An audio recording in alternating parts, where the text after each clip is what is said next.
दोनों जुड़वा भाई कमलापुर गांव के उसी भूतिया हॉस्टल के बाहर खड़े थे जहां रामू काका को हॉस्टल के मालिक ने मार दिया था। मिकू बार बार बोल रहा था, अरे चिकू, ये जगह मुझे कुछ ठीक नहीं लग रही है, हम दूसरी जगह घूम लेंगे, चल यहाँ से। चिकू हंसते हुए बोला, क्या यार, तू तो फट्टू निकला, इन सब चीजों से आजकल कौन डरता है यार। चिकू की सहमति से मिकू भी अंदर चला गया। सब कुछ साधारण था, लेकिन अचानक ऊपर वाले फ्लोर से चाकू मारने की आवाज आई। मिकू घबराते हुए बोला, मैंने बोला था यहाँ मत आ। चिकू गुस्से से बोला, अरे तू तो फट्टू ही रह गया, तुझे नहीं घूमना है मेरे साथ तो आया क्यों है, छोटी मोटी बातों से डरता है। मिकू उदास हो गया। वो दोनों धीरे धीरे उसी बेसमेंट के पास पहुंचे जहां पर हॉस्टल के स्टाफ की सरकटी लाश देखी गई थी। उन्हें बहुत गंदी बदबू आने लगी। चिकू ने कहा, लगता है मरे हुए जानवर की बदबू है। लेकिन जैसे ही वो दोनों बेसमेंट में गए, उनके होश उड़ गए। वहां पर किसी लड़के की लाश पड़ी हुई थी। अरे चिकू, भाग यहाँ से, यहाँ तो लाश पड़ी हुई है। लेकिन तभी दरवाजा अपने आप बंद हो गया। दोनों ने दरवाजा बहुत पीटा, लेकिन दरवाजा नहीं खुला। तभी पीछे से आवाज आती है, अब तुम दोनों यहाँ से नहीं जा सकते, क्योंकि इस हॉस्टल में बस आने का रास्ता है, जाने का नहीं।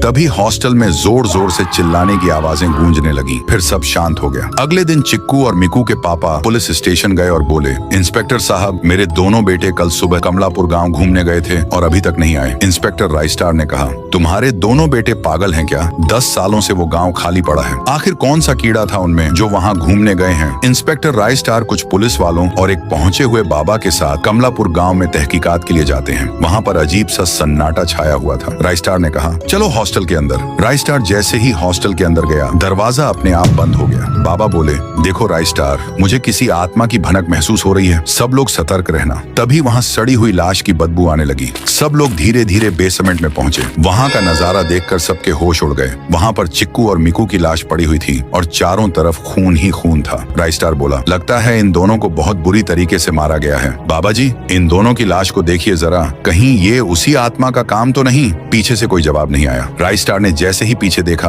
उसकी रूह कांप गई। सभी पुलिस ऑफिसर्स और बाबा गायब थे और वहाँ पर रामू काका की आत्मा खड़ी थी। राइस्टार ने डरते हुए कहा, कौन हो तुम और सब लोग कहाँ गए? रामू काका ने डरावनी आवाज में कहा, अब उन्हें भूल जाओ, क्योंकि वो लोग अब इस दुनिया में नहीं रहे, लेकिन अब तुम भी इस दुनिया से जाने वाले हो। राइस्टार कांपते हुए बोला, मुझे छोड़ दो, तुम जो भी बोलोगे मैं वो करने को तैयार हूँ। रामू काका बोला, तो फिर इस हॉस्टल के मालिक भगेश्वर लाल को मेरे सामने लाओ, क्योंकि उसी ने 10 साल पहले मुझे इसी हॉस्टल की छत से धक्का देकर मार दिया था। जब तक वो मुझे नहीं मिलेगा, मैं सबकी जान लेता रहूंगा। राइस्टार के पैरों तले जमीन खिसक गई। उसने धीरे से कहा, उस जमींदार भागेश्वर लाल की बात कर रहे हो क्या? रामू काका बोला, हाँ, वही जालिम भगेश्वर लाल। ये सुनकर राइस्टार की बोलती बंद हो गई, जैसे उसे कोई बहुत बड़ा झटका लगा हो। आखिर राइस्टार भगेश्वर लाल का नाम सुनकर इतना हैरान क्यों हो गया और आगे क्या होगा, जानने के लिए सब्सक्राइब करके कमेंट में लिखो। पार्ट 3।